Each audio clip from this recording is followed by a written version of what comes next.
We're going to talk about each of these 5 forces in detail. We're going to start with substitutes. We've talked a lot about substitutes last time in our last class, so I think it makes sense to start there. A substitute is any product that performs the functional, emotional, or social task of the original product or service. And substitutes pose a threat to industry return on investment. So an example of a substitute is I put gasoline in my car, every week so that I can drive to school and drive home and groceries and everything else. I could, if I wanted, start putting electricity in my car, and that would be a substitute. So I'm using gasoline to power my car. I could use electricity to power my car. So these are substitutes of one another. Substitutes are, by definition, less efficient or effective than the original product. So if I wanted to start using electricity for my car, it wouldn't have as much of a range. It takes a lot longer to charge an electric car as opposed to just filling up a tank of gas. It's not always easy to find charging stations, so I could start using electricity to power my car, but it would be more inconvenient than using gasoline. So buyers will switch when the cost of the substitute combined with the loss of efficiency and effectiveness is less than the cost of the original product, which is a way of saying that gasoline costs me about $16 16 cents a mile to power my car, and it would cost about 4 cents a mile to power my car with electricity, and so it's about a quarter of the price to power my car with electricity. That's still not enough savings to justify the inconvenience for me. So as soon as, if gas were to double in price and suddenly I'm paying 32 cents a mile and electricity is still only 4 cents a mile, maybe that would justify switching and all those kind of inefficiencies that I was talking about.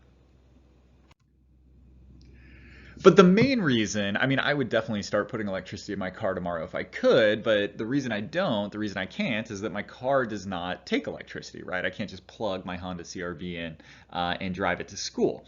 And so in order to start using electricity to get to school, I would have to buy an electric car.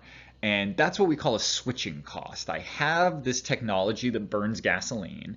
If I want to start using electricity, I'm gonna have to put a really big upfront investment in buying an electric car. And that's what we call a switching cost. I'm gonna have to switch from the old industry, gasoline, to the new industry, electricity. High switching costs prevent buyers from using substitutes. John Oliver did a really good takedown on mobile home parks, and one reason that mobile home parks can be so profitable is that once people buy a mobile home, they own the mobile home, but they're only renting the plot of land, but it's really hard to move mobile homes. A lot of times they're not actually really designed for it. They kind of fall apart. And so once you put your mobile home on a space in a mobile home park, the landlord has a lot of control, a lot of power. They can jack up your rent. And what are you going to do? You own this house. You have to put it somewhere. It's stuck there. So they can't switch to a different mobile home park. It's difficult to sell old mobile homes. People would rather just buy new ones and put them on their own plot. And so it's hard to get rid of the mobile home if you want to move to an apartment, a condo, a house, whatever. And so once people buy a mobile home and put it in a mobile home park, they're kind of locked in there. And that prevents them from using substitutes. Switching costs can arise from having to buy new equipment. So this is actually some industries, this is their whole model, right? With razor blades for shaving, they sell the handle really cheap or they give it to you for free, and then they make all their money selling you razor blades. And if their razor blades ever get too expensive or whatever, then you'd have to go out and buy a new shaving handle. That would be a low switching cost. I have an electric toothbrush, and I got my electric toothbrush for a steal. I think I got it for like 15 or 20 bucks, and I was like, oh, this is amazing. And then I figured out the heads cost like 10 bucks each as well, right? So I'm spending like $40 or $50 a year on toothbrush heads now. And if I wanted to switch to a different, if I wanted to start using a different electric toothbrush, then I would have to buy a whole new handle. That's a switching cost. Video game consoles do this as well, that they sell you the console up front, and they can often sell it at a loss even, and then you only buy video games that work with that console.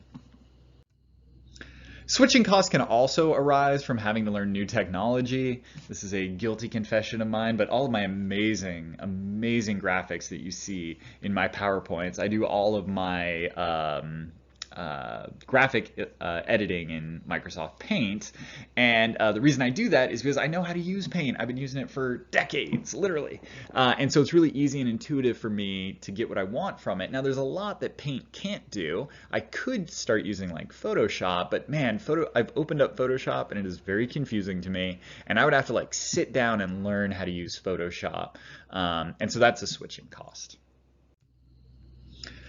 Switching costs can arise from convenience. So Apple is really good at integrating all of their products together so that, you know, you've got your Apple Watch and it syncs perfectly with your iPhone, which syncs perfectly with your MacBook, and all these things work together so well. If you want to go out and get a Droid, then your Apple Watch isn't going to work as well, and it's not going to interact as effectively with your MacBook, right? I used to have a time machine, or time capsule, which is a super convenient device where it automatically backs up your computer, your MacBook over Wi-Fi, and it's just like super convenient. You don't even have to think about it. The only problem is it doesn't back up your information. It backs up the entire system. So when my MacBook finally crashed and I wanted to access the information, I had to use another MacBook. I couldn't go out and buy a PC laptop to access that information because it wouldn't work, right? And so basically with the time capsule, they're setting you up to buy another MacBook. If your MacBook crashes, hey, you've got it all backed up, but to access that data, you're going to need another MacBook. So I actually had to borrow a MacBook and download all the information and switch it to my PC, which was a huge pain, and that's on purpose. Another example of switching costs is potential loss of information. So one of the reasons that I was so hesitant to quit social media for so long is that I had a lot of my pictures on social media, and that was the only place I had them. And I was worried that if I quit Facebook, I'd lose all my albums and all my pictures. And you can request all your pictures from Facebook, but they don't make it easy, right? You have to I can't remember what you have to do, but you have to send in like a formal request. It's not like you can just download them directly from the site, which obviously is technologically possible, right? They purposely make it difficult to get all of your data off of Facebook so that you're less likely to quit.